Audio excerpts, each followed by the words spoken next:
So yan guys, good morning, no? Ito nagre-request ang aking financier. Iakyat ko raw sa niyang buko. Aba masyadong matataas ang mga buko dito.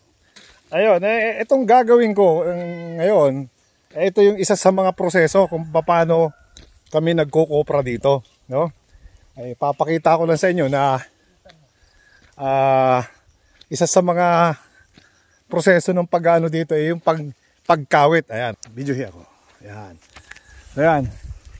Bali ito meron itong aray. Yan. Itong Di maalam. Ayan.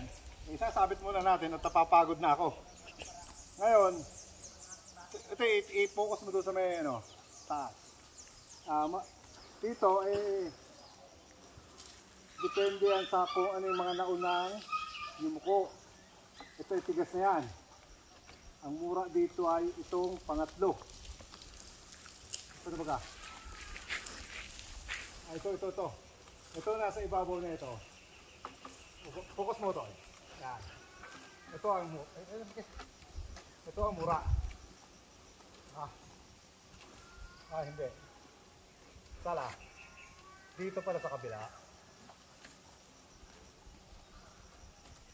Ang layo mo naman ito sala ang tayo. Napaka-mabagsakan. Nangangawit. Ito nga. Ito. Yan. Layo. Layo. Ito mura. Ngayon, kakawitin mo. Bakit ayaw matanggal?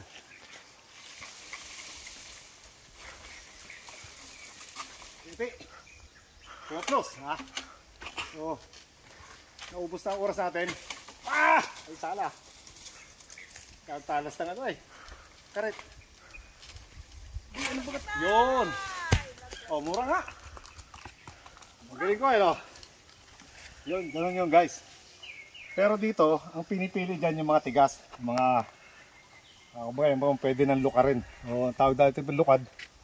Lukad ay yung kopra yun. Ganon. Ata, iba. Inaubo na